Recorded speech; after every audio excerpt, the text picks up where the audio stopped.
राम अयोध्या से वनवास आने के बाद भारत से मिले चित्रकूट में। चित्रकूट में 11 वर्ष तक उन्होंने व्यतीत किया। चूंकि उनका वनवास काल 14 वर्ष का था, 11 वर्ष तक चित्रकूट में व्यतीत किया। उसके बाद उनके मन में विचार आया कि क्यों ना हम ऋषि मुनियों के दर्शन करते चलें, अभी 2 वर्ष तो बाकी न है। राम सबसे पहले चित्रकूट में ही निवास करने वाली माता अनसुईया और उनके पति अत्रि मुनि से मिले।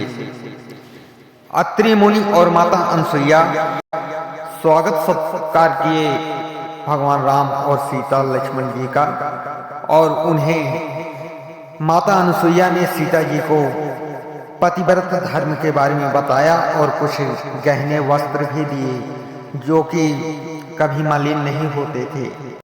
माता अनसुईया को ऐसे वस्त्र जो कभी मलिन नहीं होते थे वो प्राप्त हुए थे देवताओं से। देवताओं ने उनके पतिव्रत धर्म के कारण उनको ऐसे वस्त्र दिए थे।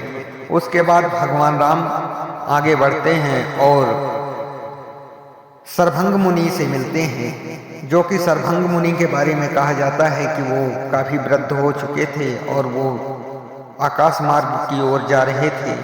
तभी उनको बीच में नारद जी मिल जाते हैं और वो समझाते हैं कि आपके यहाँ श्री राम आने वाले हैं। सो यह बात सुनकर सर्वभंग मुनि वापस लौट आते हैं और भगवान राम से मिलते हैं, और उसके बाद फिर सर्वभंग मुनि फिर वापस सदेह ब्रह्मलोक चले जाते हैं। सर्वभंग मुनि के मिलने के बाद भगवान राम तपोवन में प्रवेश करते हैं। तपोवन में एक जगह हड्डियों का ढेर पाते हैं। हड्डियों के ढेर को देखकर भगवान राम को आशंका होती है कि ये हड्डियां तो मनुष्यों की लग रही हैं, और ये हड्डियां इतनी सारी आई कहाँ से। उन्होंने ऋषि मुनियों से पूछा तो ऋषि मुनियों ने बताया कि ये हड्डियां ऋषि मुनियों की हैं, जिनको नरभक्षी राक्षस खा खा के और हड्डियां इकट्ठा कर देते हैं। यह सब सुनकर भगवान राम को अत्यंत क्रोध आया और उन्होंने वहीं राक्षसों का विनाश करने की प्रतिज्ञा ले ली।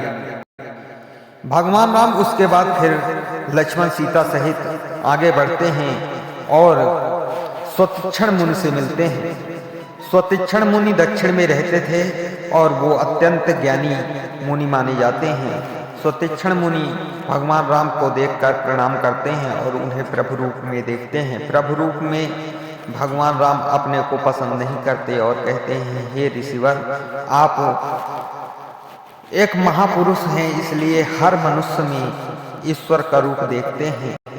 स्वतीक्षण मुनि ने भगवान राम को अपने गुरु अगस्त मुनि से मिलाया। अगस्त मुनि उस समय के बहुत बड़े ऋषि थे और वैज्ञानिक भी, आज के हिसाब से वैज्ञानिक कह सकते हैं उनको। उन्होंने अपने से बनाए हुए कुछ अस्त्र शस्त्र भगवान राम को दिए और कहा कि ये अस्त्र शस्त्र अमोघ होते हैं। ये तीर ऐसे हैं कि जो शत्रु को घात पहुंचाकर और पुनः अपने तरकस में वापस आ जाते हैं, जो कि तुम्हारे प्रतिज्ञा में बहुत काम आएंगे। इन धनुष बाणों से तुम राक्षसों का विनाश कर सकते हो। ऐसा आशीर्वाद देकर अगस्त मुनि भगवान राम को पंचवटी की ओर इशारा करते हुए कहते हैं, आगे गोदावरी के किनारे से ही राक्षस आते हैं। राम पंचवटी में कुटिया बनाकर रहने लगते हैं और वहीं से राक्षसों का मार्ग रोकते हैं और वहीं से सीता जी का हरण होता है। राम का सहयोग ऋषि मुनियों ने बहुत प्रकार से किया, अस्त्र शस्त्र और ज्ञान से भी। ऋषि मुनियों का ज्ञान ही राम को मर्यादा पुरुषोत्तम बनाता है। दोस्तों, यह वीडियो अच्छी लगी हो तो हमारे चैनल को सब्सक्राइब करें और वीडियो को लाइक करें।